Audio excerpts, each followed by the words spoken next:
You're listening to Art Affairs, episode 66. Today I'll be talking to Brian M. Viveros.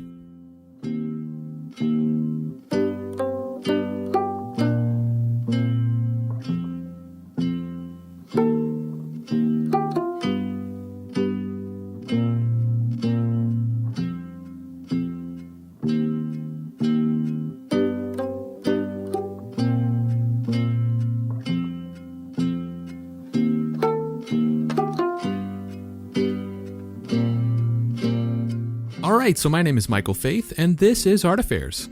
Art Affairs is my attempt at shining a spotlight on the many wonderful people that make up this amazing art community, featuring conversations with artists, gallerists, curators, telling their stories. You can dig through previous episodes, complete with show notes, at artaffairs.podcast.com, but the best way to stay plugged in is to subscribe on your favorite podcast platform. And if you're really enjoying the show and want to help support what I'm doing here in an even bigger way, check out the Art Affairs Patreon. Not only does it give you an opportunity to help keep the show going, but there are several community-oriented benefits as well, like getting early access to episodes and suggesting questions for upcoming guests. You can find all the information about that at patreon.com/artaffairs. You can also connect with the show on Instagram at Art Affairs Podcast. All right, so today's guest is artist Brian Viveros. Brian has been creating a veritable army of warriors, powerful women populating this world of dirty land. But it didn't all start there. We talk about how he first made his way into the world of fine art and an inspirational visit to H.R. Giger's home. We also talk about some of the common elements in his work, like cigarettes and helmets, his upcoming show at ThinkSpace, and a whole lot more. So I hope you enjoy my conversation with Brian Viveros.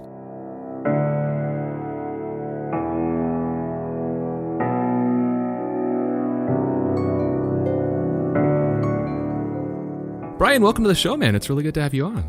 Thank you. Hey, Michael. It's nice to be on. All right, so let's dive into your background a little bit. And I know that you were born in Corona, California, which I'm not very familiar with the geography of LA, but I believe that's east of LA.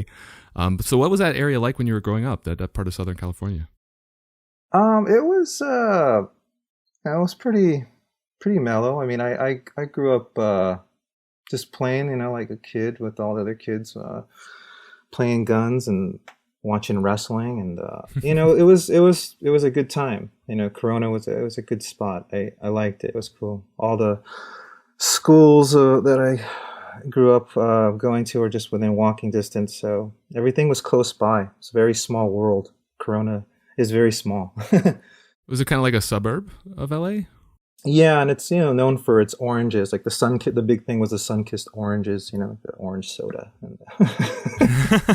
So that's where like the manufacturing for that was done. Yeah. Huh. Yeah.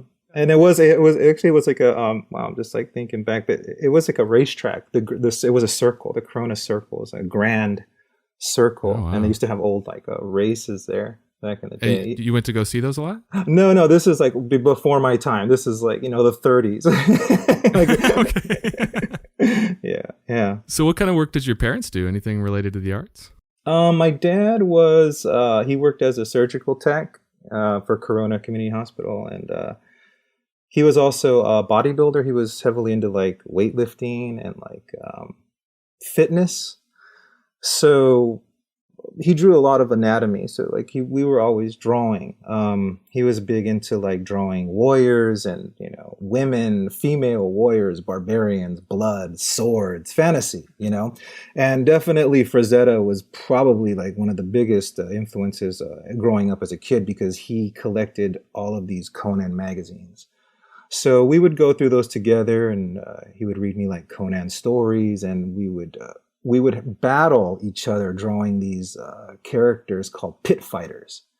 So you would have to develop a character and see who could come up. It was like testing at creativity, like who could come up with the most weapons and their power. It was kind of like old D&D shit, man. I mean, like you had like, we would write their powers and a list of their weaknesses, and it was cool though. It was a creative time. He would always say, don't be bored. Let's do something creative, make something, draw.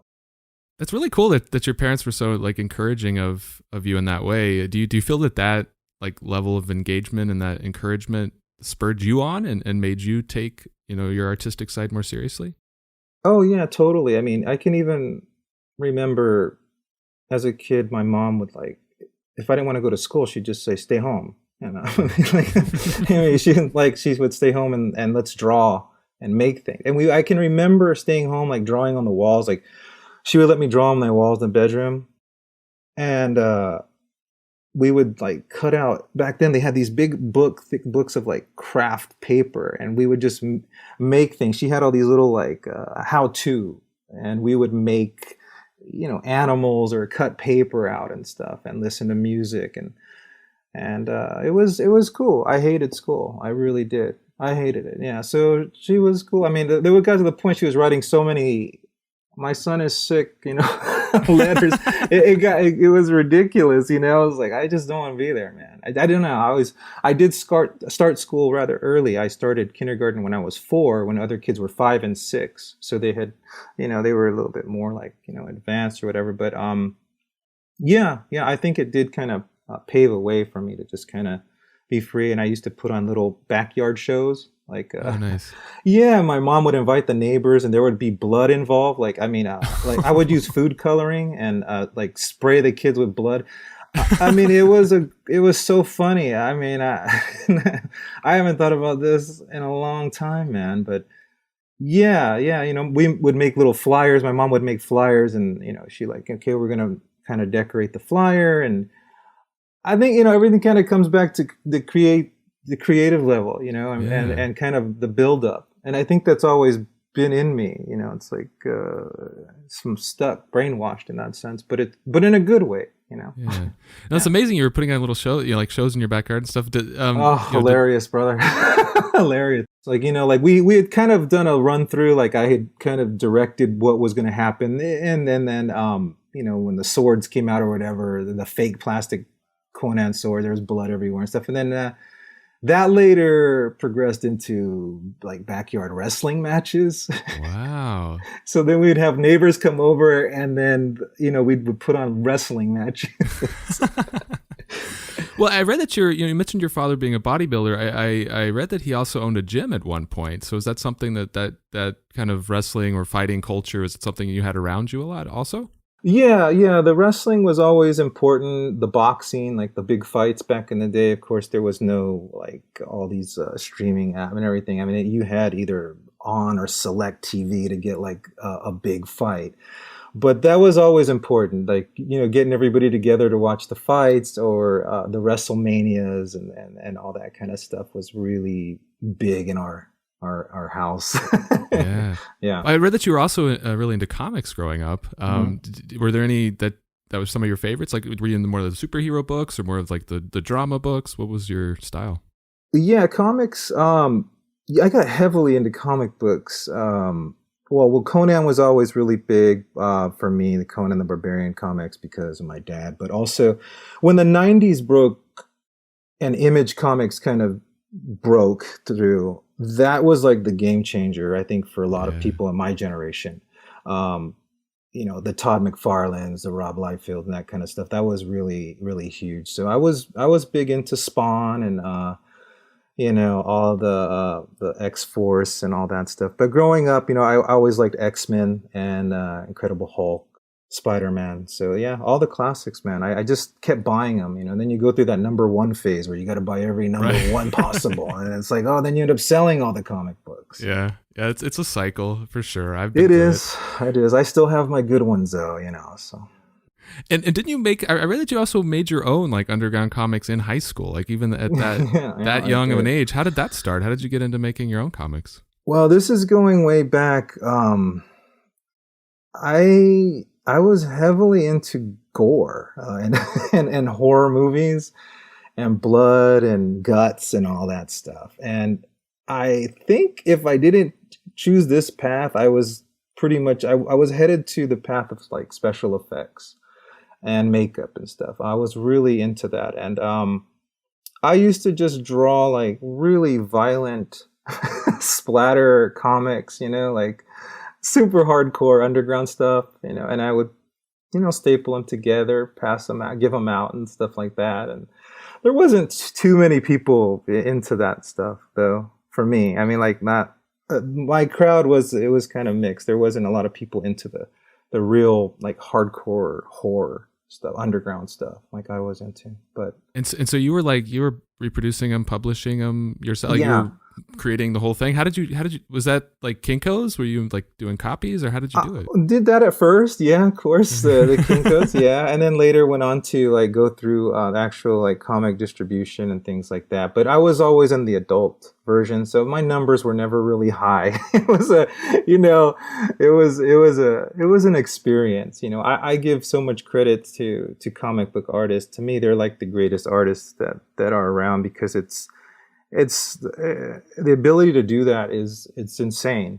It's insane to map out panels and everything like that. It's insane. But I have total respect for that whole world. For sure. And you mentioned that your relationship with school was a little bit rocky. You weren't a fan. So I know that you didn't end up going to art school. Is that the reason why you just didn't think that school was really your cup of tea and you just wanted to jump right into working? Yeah, I mean, I attended a community college for about a month, maybe or so. I mean, I had taken an art class. I wasn't feeling it. I don't know. I think I've always been driven to do other things. And kind of hard to keep down. I mean, in that sense, I just want to explore things, So I just felt I was gonna try to make it in the arts my own way. So tried comics, and that wasn't really for me. I wasn't that great at it. And then I got into the fine art thing, and that's kind of what, changed everything for me. So that around that, I think around 96, 97, that kind of happened. And so before then, I mean, what were you doing to pay the bills? Was it underground comics exclusively, or did you have other kind of commercial illustration type work? No, I worked a job. I worked for Costco. I did that. I did that for a while, but then I got a job with. This is funny. I worked for Burt Ward, Robin, from Batman and Robin, the original series. Right. And he had I had gotten like a freelance job with him. He lived in Norco, which was just outside of Corona. And that was kind of my first artsy job, doing concept design for a movie he wanted to do. Yeah, it was a dinosaur movie. Wow. How did you connect with him? I mean, how did you make that connection originally? Oh my God. Let me think back. Okay. This is a long time ago. Everybody out there, I'm getting up there. It might have been an ad through the Penny Saver. Oh, wow. Yeah. Like artists needed or something there was always those type of things in the Penny Saver. You would, for everybody out there, this is what you would do. You put an ad out there, something you're selling, or, it was, it was like the, like classified? Yeah, the classified. There you go. Yeah, man. And did that turn into anything? I mean, other than just a paycheck? No. Other than just paid, and he also, and getting mauled by Great Danes. Because he, within his home, he ran a Great Dane Foundation. Really? Yeah, so a rescue for Great Danes. So every time I remember when I would go there, going through the gates, the Great Danes would just jump all over me. And they're huge. I think he had the second largest one in the world. I mean, the thing was like... it's a horse. It's he's like a tauntaun. I mean, it was it was massive, man. But yeah, and then you go into his studio, and he had all these computers and big screen TVs. And he was doing movie stuff, and I would just design these monster dinosaurs. It's hilarious, man. Hilarious. That's amazing. And so then you said around 96 when you started to feel more, started to migrate a little bit more into the fine art side of things. And I know that you had a pretty important group exhibition in 1997 in Switzerland that included you along with H.R. Giger, among others. How did that opportunity come to you, and how did you start making some of those relationships in the art world? Yeah, so this is how it happened for me. There was like a magazine. It was a zine. It's called I think Cenobium. it was a it's like a spin-off of Clive Barker's Cenobites from Hellraiser. Mm. So they made like a zine. Somebody made a zine, and it had Les Barony, who was Giger's agent, in it, a listing, and his number, his phone number, Oh, was wow. on there.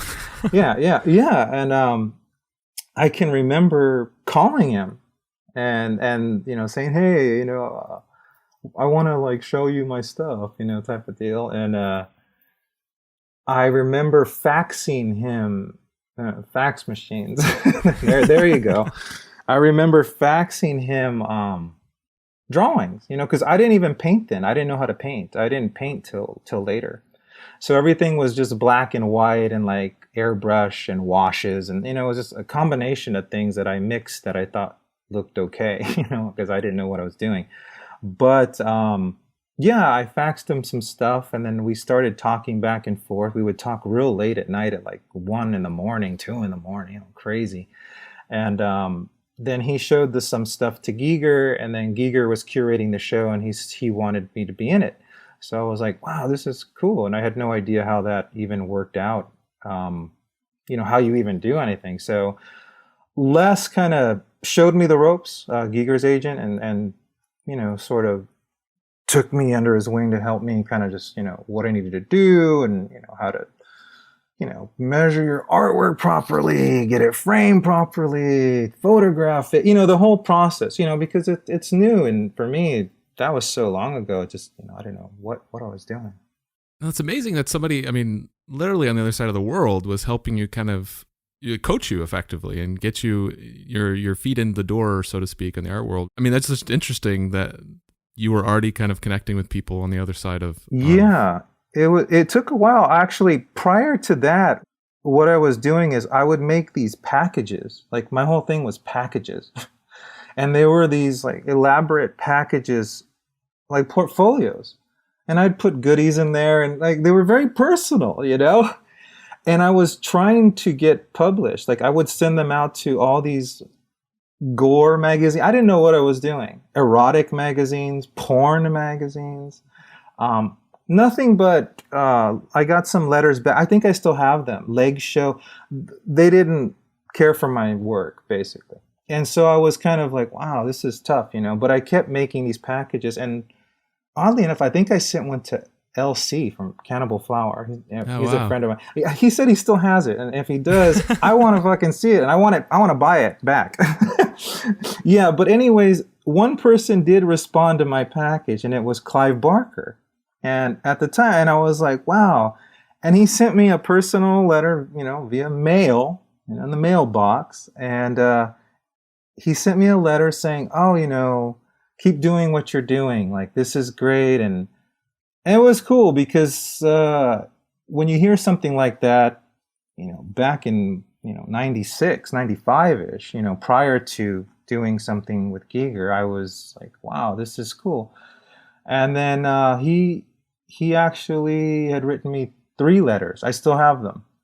And it was cool. It was always like inspiring stuff because I was doing more erotic stuff then, like very twisted Giger meets erotica, because I was very inspired by Giger and, wanted to be like Giger, so you want to try to, make your stuff look like that in a way, but not exactly like that. But I was still painting girls. It was still, and they were still smoking. Wasn't really getting much response. And then the Clive Barker thing was cool. And then when Les took notice, and then I got into that show with Giger, I was like, okay, cool. I'm just going to keep doing this. I'm going to keep trying to do that. So. In that show in 97, was that your first time showing in like a gallery setting? First time, yeah, ever. Like even just being a part of something, and there were so many like great artists in that show. Whitkins, who does all these like crazy installations with like body parts, and Eric Stanton, who was like did a lot of black and white work that I just loved as a kid, comic book stuff. But yeah, that was the first real setting of a show. And then later, like around 90, 99, I did a show in the US. I did a show in the US. My first real show in the US was at Mary Karnowski's gallery Oh, in nice. 99. Yeah. And so between that first group show in 97 and then your first solo show in 2005, you said back in the 97 show you weren't doing painting yet, you were still, doing black and white. Yeah. So at what point between that 97 show and the 2005 show did you teach yourself to paint and start picking up the other side of your practice? Yeah, that came after the Mary Karnowski show. That because I had a black and white piece in there, and that show was curated by Copperl Gallery. So Copperl curated it, and it had Mark Ryden in it. I mean, it had Coop. At that time, like it was an awesome thing to be a part of. I couldn't even believe it. I was so stoked. It was a great time, and I just said I gotta learn how to paint. So then I bought some oils, and there wasn't any online. There was no YouTube. No, you just kind of had to figure it out, man. So I just figured it out and, did the best I could. I was using, I think, like gouache and stuff. And then 2003, I think, was kind of a big game changer. That was the Haunted Dollhouse show at Copro. And that was a big show. That had, like, I think, Chet Zar in it. Like, everyone first show, Camille Rose Garcia, Ryden, all the names, like it was a big show, and that was the first time that I kind of showed some of the paintings that I did in 2003. Yeah, the Haunted Dollhouse show. I think maybe a lot of artists remember that one because it had everybody in it at the time.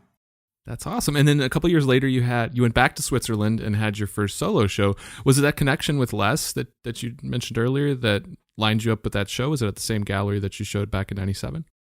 No, the 97 was at the museum in Switzerland. It was called the Museum of Pornographic Arts in Switzerland. And then in 2005, I had my first solo in Switzerland through Les. Yeah, that was with Les. Yeah, he actually said, you want to do a solo show? And I was like, yeah, that would be awesome. And then I think that was still like Dirty Land stuff. I was still exploring. It was still kind of like erotic. The figures were more cartoon still. Like they were, if you look at a lot of my like older stuff, like they were more lanky, like, more surreal like, and but they were paintings, and so that was kind of the first set that was like fully painted, like fully painted series. And but that still predated some of the Dirty Land concepts that you're doing now. It's there, yeah, it's in there. I mean, you can still kind of see it. I think that the Dirty Land kind of hit harder when I returned back to Switzerland in 2006. I think, yeah, I had another show, and then I did 3 shows in Switzerland, and then that kind of, I started to really feel things were right. I started doing what I wanted to do, which was just like, smoking girls. Right. And I was gonna put everything that I was into on them. But they weren't gonna be like pinup girl style. I was going more for an anti pinup. I was going for girls that are women, strong women. I wanted them to have been through a fight. I wanted them to have been through a boxing match. I wanted them to have had this kind of raw, dirty grit to them. So for me, it was important. There was blood involved, that I always had like blood splatters and stuff, because I guess I grew up with all that, it's like blood was always something that was, just part of the sport, I mean, you were slinging blood around all over everybody. Yeah, kids, you name it. Even my toys. I used to put blood all over the toys. My wrestling figures. It was hilarious, man. They were all stained. The heads were stained. You couldn't even get the blood out of the figure. I mean, it was ridiculous. Yeah, my mom would always see my hands covered, red, and she would just laugh, but yeah. Well, I mean, another really cool thing that came out of that 2005 show, which I know I've seen you post photos from before, was actually visiting Giger's home in Switzerland, Yeah. which sounds pretty incredible. I mean, was it that original kind of connection you'd made with Les that made that happen? Yeah, I think, well, Les was like, Giger doesn't go outside. And I was like, oh, okay, cool. But, he wants to meet you.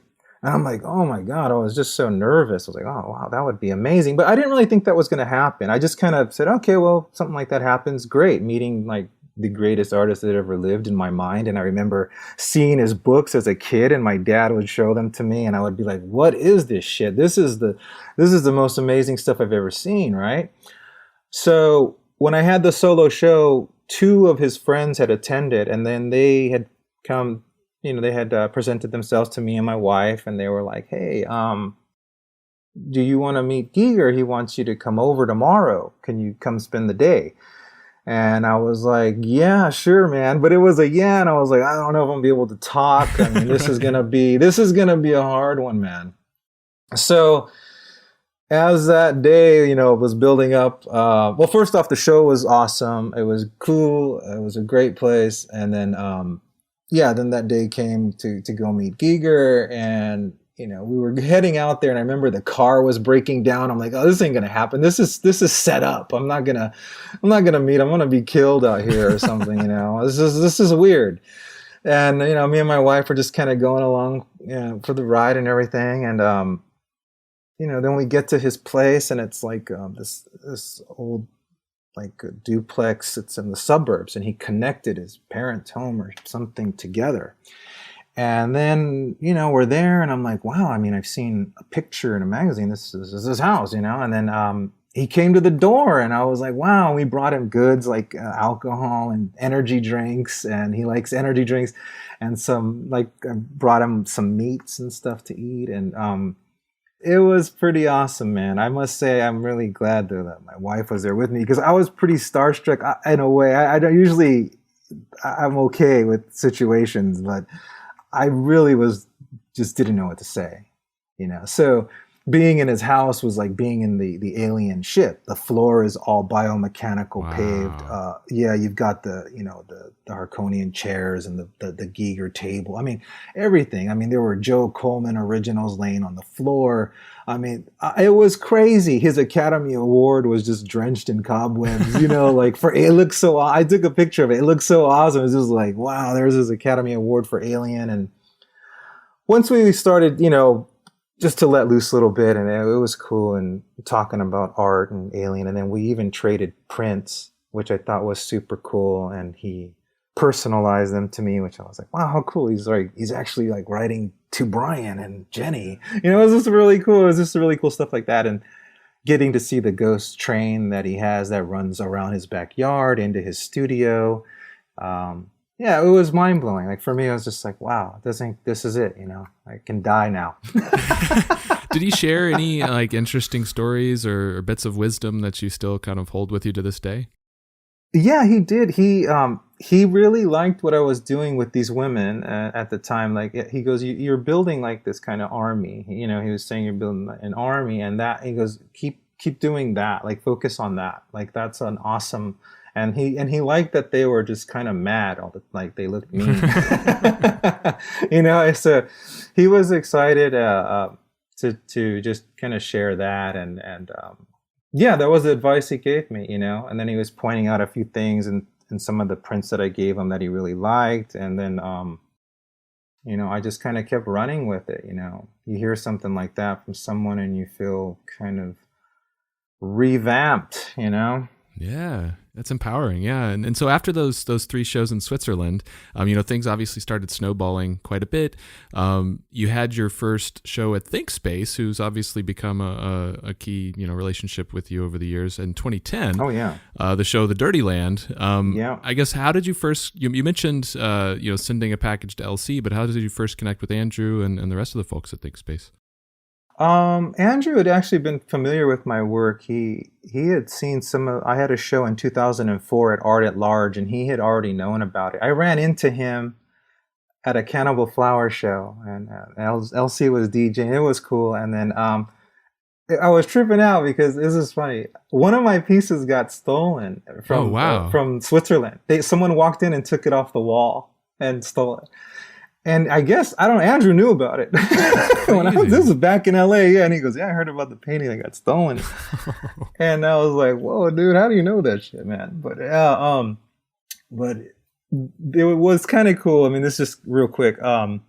They made wanted posters for my that piece, and they put them up in Zurich. Wow. And I thought it was so cool. They were offering like a reward for whoever stole the painting. And I still have that poster that they put up in Switzerland. But it was funny. I mean, I kind of liked that idea. I wasn't even really at that point, for some reason, I wasn't really that upset about the painting being stolen. I liked the idea that there were these wanted posters for it around that I could see outside. They put up like outside of my hotel. It was funny, man. It was great. Did they ever recover that painting? No, it's gone. It's still gone. It's still gone. Yeah. It was called Heroin Chic. That's crazy. Yeah. So if you're out there and you have a heroin shake, let us know. Yeah, keep it. I don't want it. Give me the poster. Right. Yeah. But yeah, then with Andrew, I did it was a magazine competition cover called for ISM, and the winner was gonna be in ThinkSpace. Like you would get to put a piece in there or something like that. And I think that was like around 2007. Yeah, 2007, the ISM thing.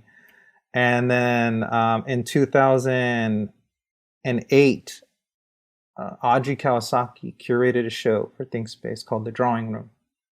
And she put me in there with, I think, Stella and I can't remember. There's quite a few artists. It was a good show.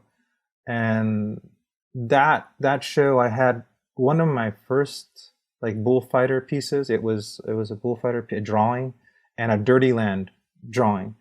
And that was kind of like my first introduction to things. I would say that show, the Drawing Room show, and the whole ISM competition thing. So like around 2007, that happened.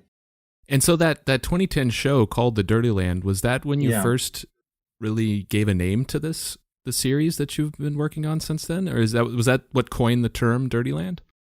It was prior. It was a few years prior, but I think that's where it really solidified it, for me. Like it put a stamp on it, and people were coming to the show with their helmets on and red roses and things like that. It kind of, people kind of made it their own, which was super cool. And it just became my world. It was going to be this kind of dirty world.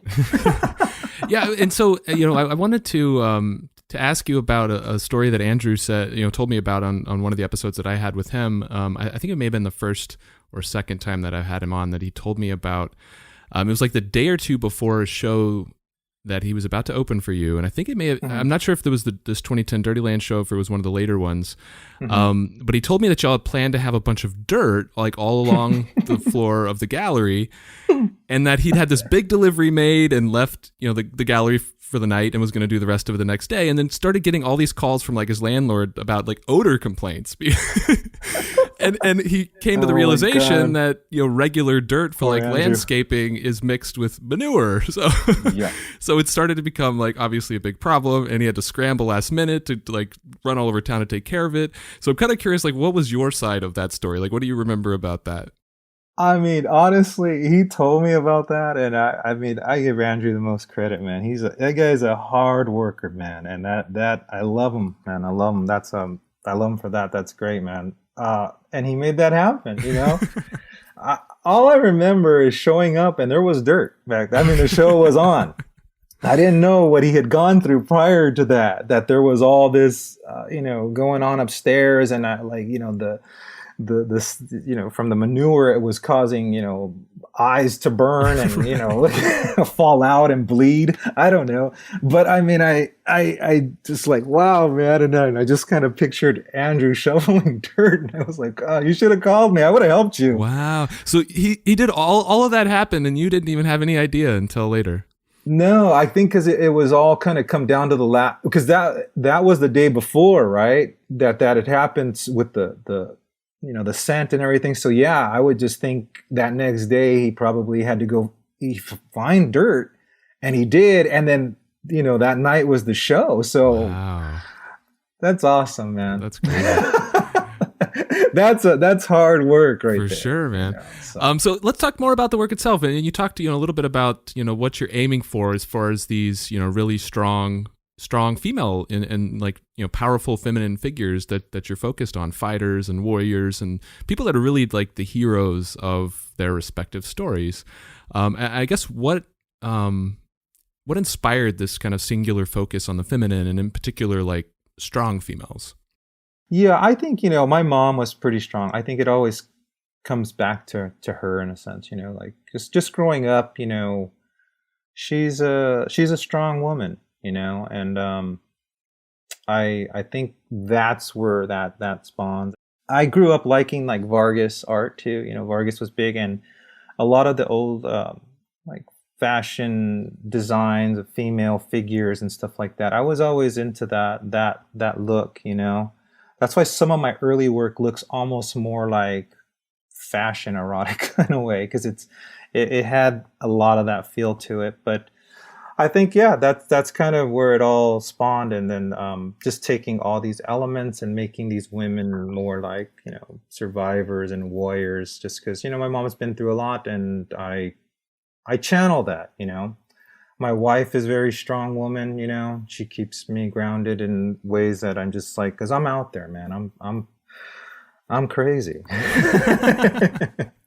But I mean, most artists are, right? And I was always more of a believer in the less is more approach. Like I was going to do one figure. Like I wasn't much for backgrounds. I'm just not good at it. That's not my thing. But, I would always try to tell a story. I would always think, well, how can I tell a story in this character, from the shoulders up, in a portrait, And I was able to do that. I was able to kind of keep pushing it with things that I grew up around, like, the bullfighters and things like that, the wrestling, the boxing, the military, all of these things that I loved, things I was into.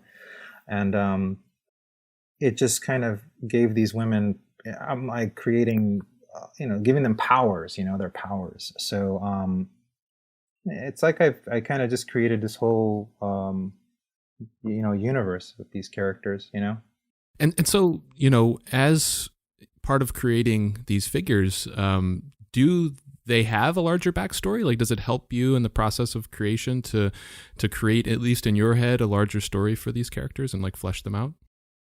Yeah, no, the funny thing is I don't really come up with that. I let the people, the viewer kind of make their own story. I know we get a lot of like emails and people that they relate to certain pieces, and they'll tell me their stories and things like that how my paintings have inspired them in ways, to just kind of push on and, be that warrior, that the strength, So for me, I think I just kind of do what I do, but I try to keep pushing it, Yeah.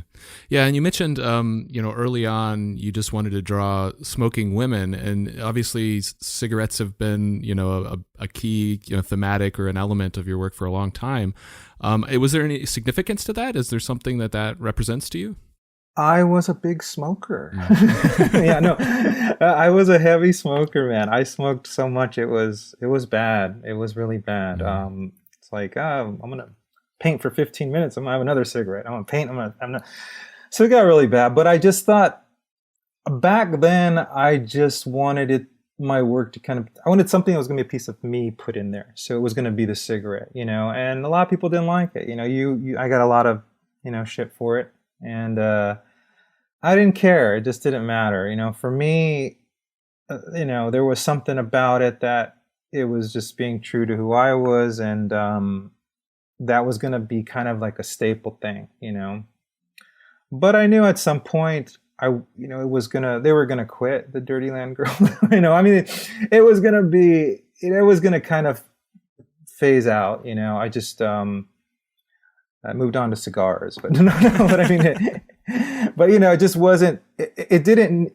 I felt like the work and what I was doing didn't need it anymore. It felt like the characters were taking over. They were speaking. They were more of the focal point. They were the ones that were, telling the story. You didn't need the cigarette, and it just, I didn't want anything to feel forced anymore. So when that day came, I just kind of, if I feel like, okay, that attitude definitely as asking for it, then it will re-emerge, there.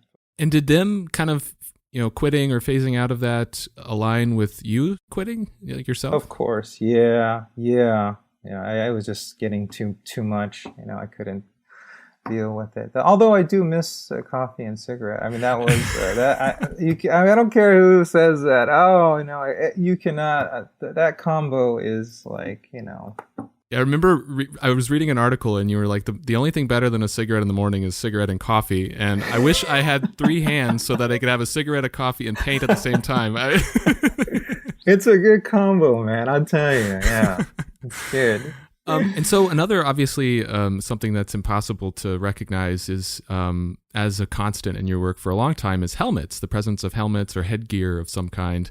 I guess, what do those symbolize to you? And is that, the different kinds of helmets that you use, do they represent different things in your work?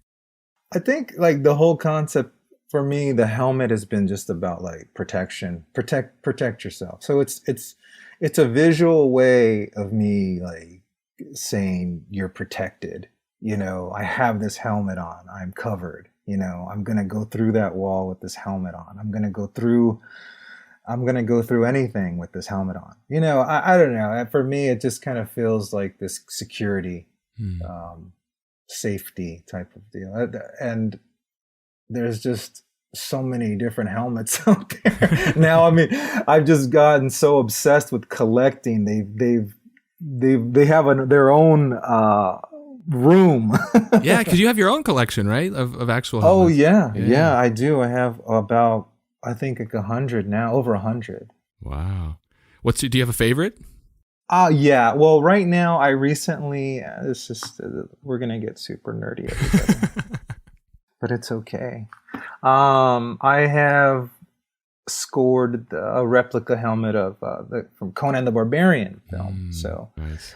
I'm using that helmet for this Mania set. And I love that helmet because that movie is definitely one of my favorite movies of all time.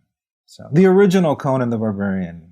Yeah, I mean, you grew up with it, you said. Yeah, I grew up. Yeah, so that's but I do have a lot of like old World War II vintage helmets. I have aviator helmets. I have astronaut helmets. All legit. It's just a collection of helmets, man. I can't stop. I guess since I can't smoke, I just buy helmets. Nothing wrong with that, man. Yeah. And so another thing that I read, when reading up on you was that one of the things that you feel is like a defining characteristic of the work that you do are the eyes, and then that you have given them a lot of importance, and that they really represent strength to you. I guess why do eyes have such an importance to you and have such a presence in your work? They tell all, man. Like the eyes is the most important thing for me in the painting.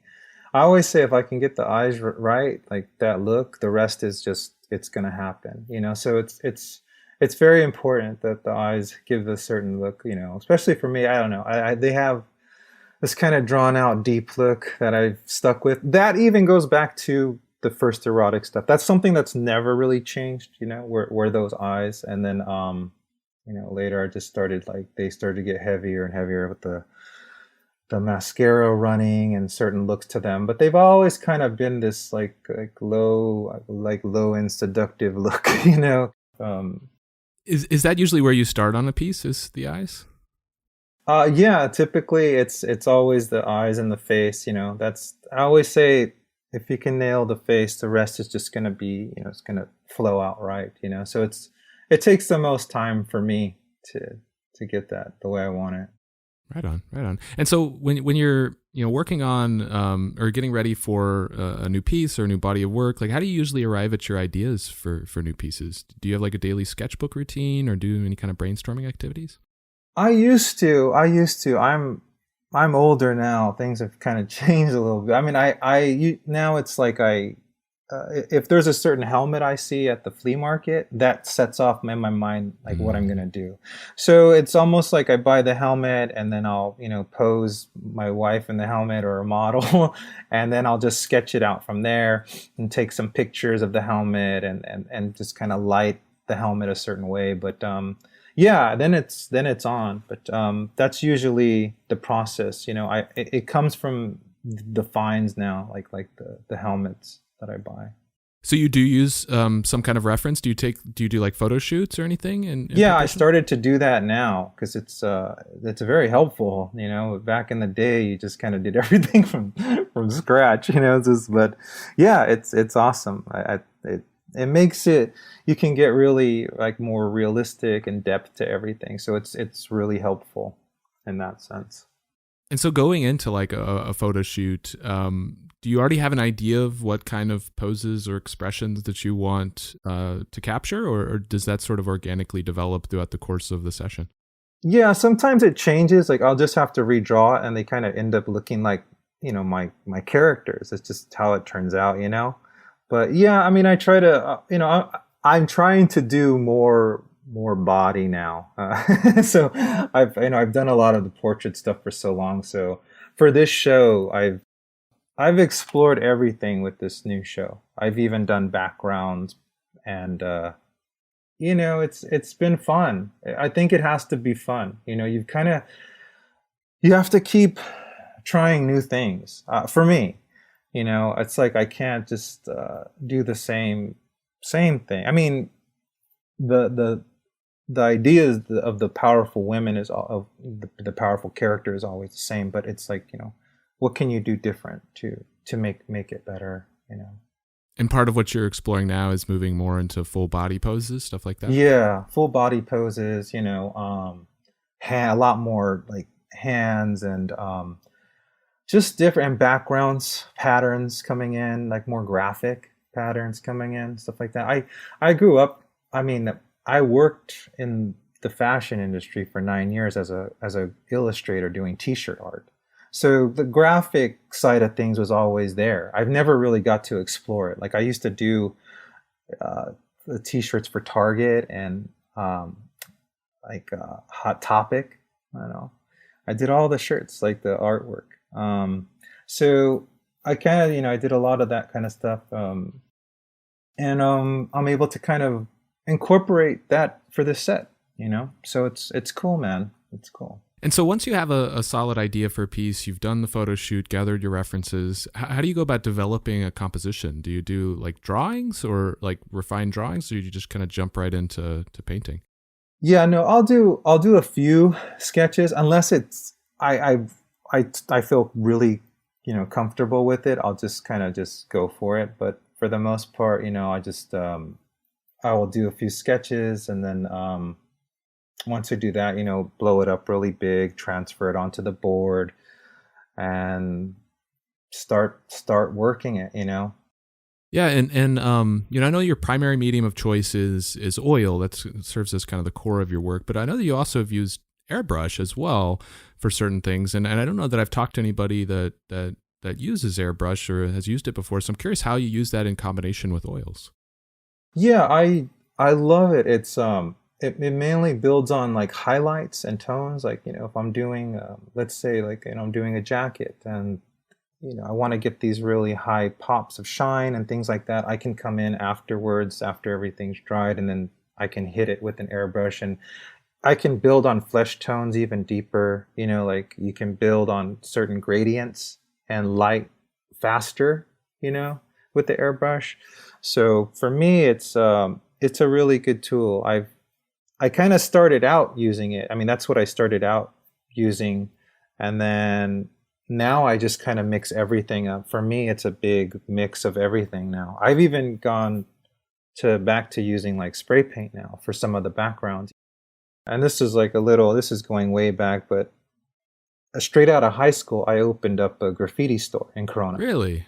That's what I was kind of known for. Wow. Yeah, it was the first graffiti store in the Inland Empire, and I was on the news and shit. And it was when tagging was really big, and it was a scary time, like around '93 to '96 ish. It was a scary time, man. Wow. The murals weren't like how today. I mean, it's totally on a different level. Like they're everywhere, and it's like you know, it's its own art.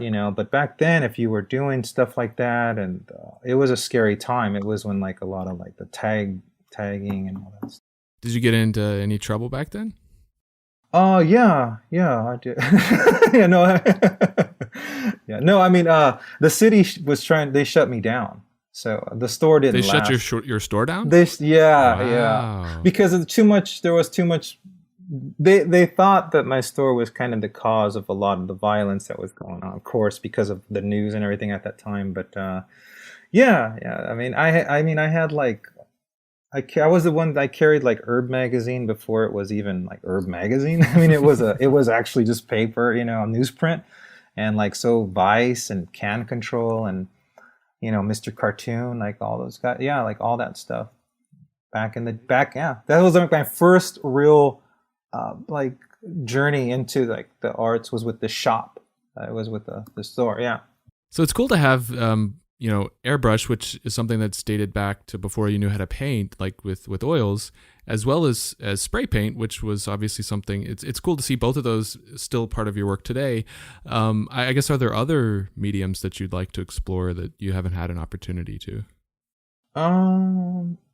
Well, I started using watercolors a couple years ago, and I guess people seem to kind of dig on those. So I'm doing a couple watercolors for this show too. So I like them, man. They're very dirty. I mean, they're like, I mean, it depends how you use them, of course. But I mean, like I just kind of I like how it runs, it blends, it bleeds into colors. It's cool. It's fun. That's awesome. So I want to switch gears a little bit before we talk about your new show and talk to you a little bit about your film work that you've done over the years and Oh has obviously yeah. been a big passion of yours. And I believe it all started around the time of your first solo show back in 2005 with a short, surreal psychodrama called Islandia. Yeah. So I guess, how did you first get into filmmaking and make that a part of your creative output? Well, cool. First, I'm glad you brought that up, Michael. You've done your homework. No. Of course. But yeah, film, prior to painting to anything that with the arts, I mean, drawing and stuff like that, I've always liked the idea of making films. I mean, I think that goes back to my backyard, theater. Yeah. But like, I mean, putting on shows and things like that. I've always kind of had this mindset to want to direct and bring things to life. So around that time, I wasn't happy with like stuff I was watching, and a buddy of mine was like, "Let's just make a movie then." And I was like, "Well, it's not that easy, blah blah blah." But we ended up doing it very raw and gritty with just a home video camera. So it was like I wanted it to have this real gritty look. So we were going to do it all in just like home video camera. And I ended up just storyboarding quick concepts of how I wanted the film to go. And we proceeded to have a costume made. And my friend scouted out the worst possible areas you could film in Riverside. I mean, the stories are scary. But anyway, and also filming with an 8-year-old out there in a mask. But anyway, yeah, the movie was done. It even played at my solo show in a theater. They played it in an old porn theater, vintage porn theater. The building was incredible. And I think this is funny because I think everybody thought they were going to be watching like sexy smoking girls, but my films have no talking. They're very abstract, surreal, like super avant-garde stuff, and this character walks out with a mask made of, like chicken guts, and it's just bizarre, right? And I think they were like, "What is this? Is this a joke?" So it was kind of funny, but some people really took interest, and what was cool is Giger really liked the movie too. So that was something that he did tell me, that he liked the film. So that was important to me. He really liked it. And so I guess you mentioned doing storyboarding. Is that your primary way of writing? Is that your writing process, is mostly building out storyboards, or do you write actual scenes? Yeah, no, it's just pictures. I I have a weird process for filming. I mean, I'm not. I guess what it is I'm too anxious. Like I have to get it out fast. So for me, it's if I can doodle something quick, I can doodle it fast. To get to the words part of it, it just requires too much out of me to actually write it. But yeah, so I would plot like little storyboard pictures, and then I would show them to the actress, and I would say, okay, do this, do like this, and then we're just gonna film you. So I like the idea of things just unfolding. Like I don't really want to tell you exactly what to do, because you want the unexpected. You want those moments, and that film definitely has it. So for me, that don't for those that don't know, that's one of my favorite pieces, is that film.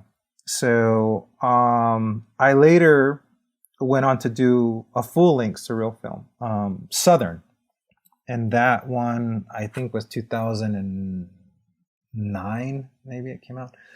But I remember Sundance Channel coming down to film us doing a scene. We did a suspension scene with hooks, and it was on an actress's back, and it was Wow. very raw. I mean, I don't know how this was even going to play out, man. I mean, it was intense, and they were so blown away, like their film crew and stuff. They ended up hanging out the whole day, getting wasted or drunk with me, and because I don't really tell people what to do, I'm just kind of showing them pictures, like do the, and go. I don't really want to sit here and tell you what to do, but they had fun. We built a full set in a backyard in a field, and it was intense. It was this suspension scene, and yeah, man, yeah, my grandma's in it. Hopefully not the It's same just person that was doing the suspension. no, but she's in the scene. She's in the scene. She's in that scene. Yeah. So, I mean, you mentioned Southern. That's the full length film that you did. Do you like working on longer features, or do you prefer short films? I prefer the short. I think 20, 25 minutes is good. For me, it's kind of hard to push that. That's why I think if you're gonna do like I'd like to do like a mini series. I would just kind of chop it up into pieces. Was the business side of filmmaking something that was difficult to kind of wrap your head around, or did that come pretty easily? It was pretty, for me, it was pretty easy because I just allowed myself a certain budget, and I had a lot of people that were going to help me, like, as far as making the costumes, finding the areas I could film at. And a lot of it was guerrilla style. Like, we had to figure out windows of time we could shoot and break into these areas. But no, I'm kidding. But I mean, it was just it takes time. The hardest part for me, and I can only imagine if you're doing something on like a larger scale. The scale I was working at was very tight, very tight, smaller crew. But you have to keep everybody in it. You have to keep everyone in your world constantly. So it can be draining in that sense. You have to keep everyone, because you're dealing with all these different characters and things like that. So you want to keep everyone on the same page, and it's kind of like you're constantly trying to keep them there. Yeah, right on. And so, do you feel that your eye for cinematography and the experience that you've had in filmmaking has impacted your 2D visual art at all? Or, do you feel that there's synergy between those two creative outlets that you have?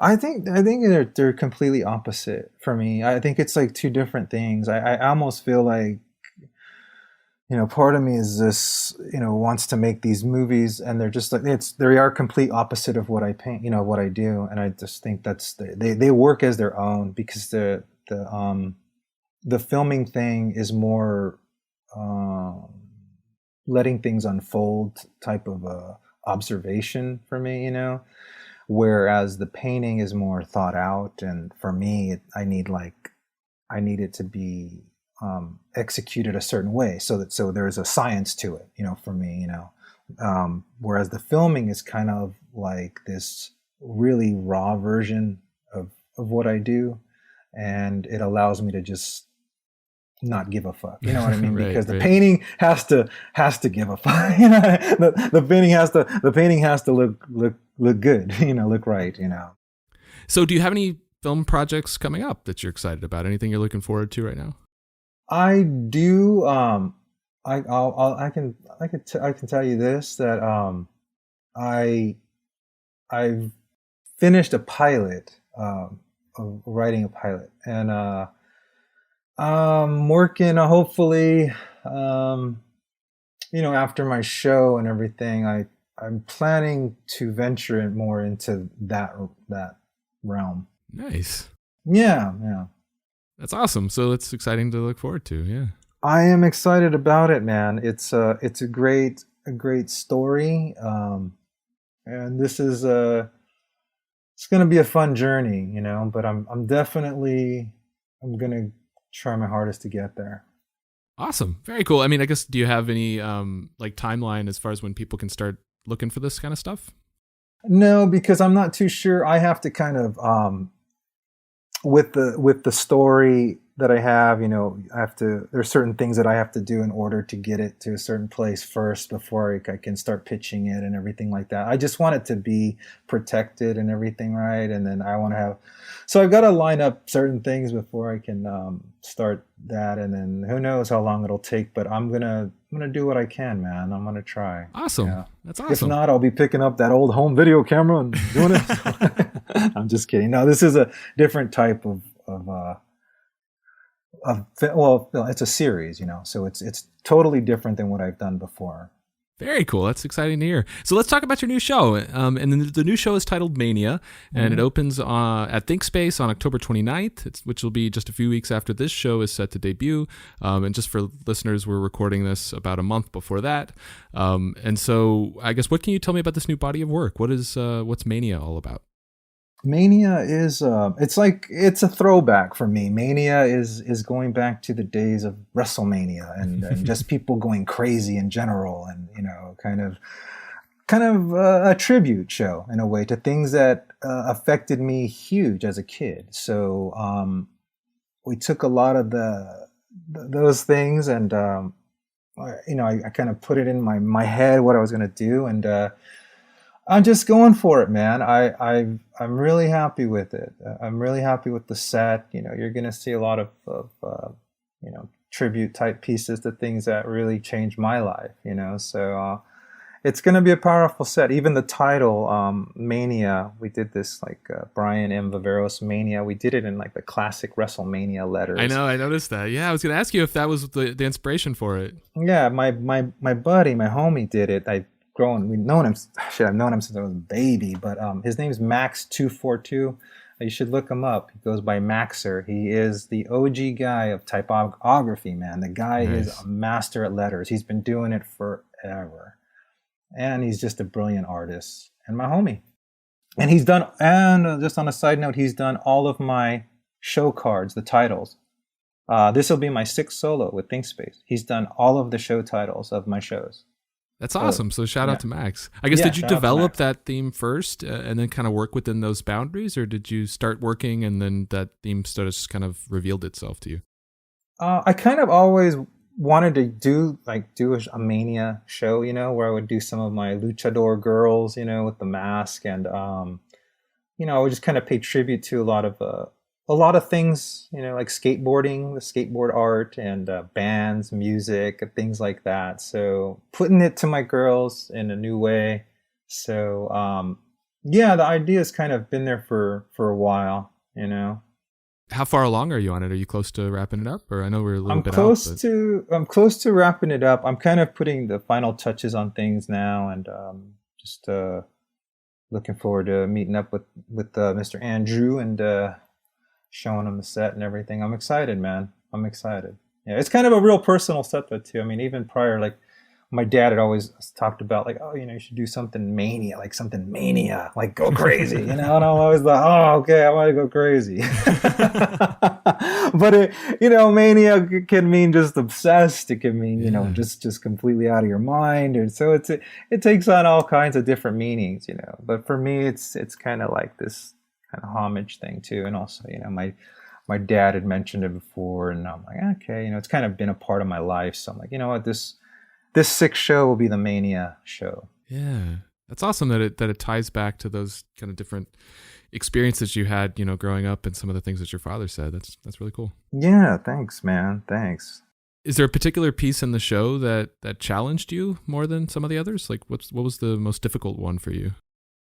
Definitely, what's been difficult for me is well, the new Think Space is incredible. I don't know if you've seen it, but it's awesome. I mean, it's huge space, and now it's even expanded, so it's its own Think Space compound, mania. Right. Yeah, it's like its own compound. Yeah, and it's awesome, man. I'm so happy for Andrew, man, and the gang there, and it's fucking awesome. But I had to paint on a larger scale because I was like, wow, space. Yeah, and I wanted it to fill out right too. So I mean, I'm kind of known.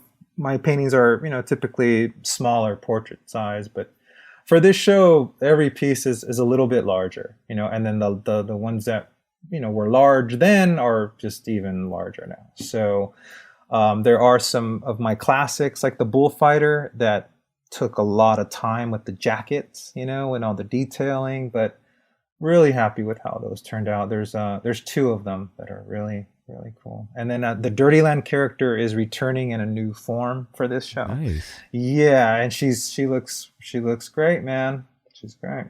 So working at the larger scale, did that force you to work differently just in your own process, or was it pretty much the same, just bigger? Yeah, I mean, it was pretty much the same, but it can be a little bit more difficult if you're not used to it. I'm not used to painting big, so it was, definitely. Yeah, I had some concerns in certain areas. Making the face, was always important. So it was challenging, but you got to get through it, brother. Yeah. How many pieces do you expect you'll have for the set? I'm hoping to have about 20. Yeah. I'm just kind of. Right now, I'm just going, and then no looking back is kind of what I do. I just kind of keep going, man. I just push, and then we'll see. I'll see what we want to do exactly, and yeah, I'm hoping to have that many. That would be awesome. It's exciting. That's really cool, man. So, where can people find you online to stay up to date with this, and then eventually the new series that you're working on? Yeah, online, my hold is, Instagram hold is at Viveros _brand, and then website is brianmviveros.com. Awesome. So last question, and this is something that I like to ask everybody. Who is one artist that you'd like to see me have on the show? Oh, wow. Well, we got to have my brother, Dan Quintana. Yeah, you guys are friends, right? Yeah, that's my homie, man. That's my homie. You got to have him on. Yeah, I love Dan's work. I've talked to him a little bit about being on the show in the past, and we've just never had a chance to line something up. So I'd love to have him on. Yeah, he's great. We've done some collaboration pieces in the past. Yeah, those are awesome. Yeah. Very cool. Well, Brian, thank you so much for coming on the show, man. This is a lot of fun. I really appreciate it.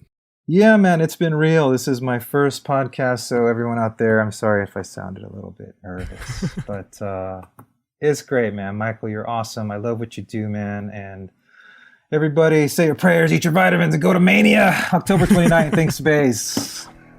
All right. Thank you, man. Take care, brother.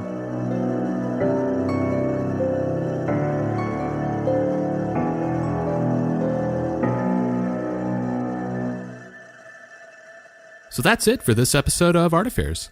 I hope you enjoyed my conversation with Brian. It was really interesting to hear about, both sides of Brian's creative output. His 2D visual art in the form of paintings, and then his work in film. and how he treats those, two creative outlets as completely separate and distinct. One, he has complete control over every aspect of its creation, his paintings. And then the other, it's more about setting up the environment and then, capturing whatever comes from that. This possible new TV series that he mentioned working on sounds pretty exciting. It seems like it's in its very early stages, but, definitely keep an eye out for more information on it as it develops. His upcoming show at ThinkSpace sounds huge, as many as 20 pieces, and, many of them a lot larger than he usually works. It's going to be a pretty epic new series. Titled Mania, obviously inspired by WrestleMania, the opening reception will be on October 29th, a few weeks after this show should debut. Definitely be sure to subscribe to ThinkSpace's mailing list now so that you can get the show preview when it comes out. So thanks again to Brian for joining me today, and thank you for checking out the show. I'm truly grateful for your support. And just a reminder, one big way you can help out if you're really enjoying the show would be to check out the show's Patreon. You can find all the details on patreon.com/artaffairs. And as always, you can contact me through my website at artaffairs.podcast.com or on Instagram at artaffairs.podcast. So until next time, be good to yourself and be good to each other.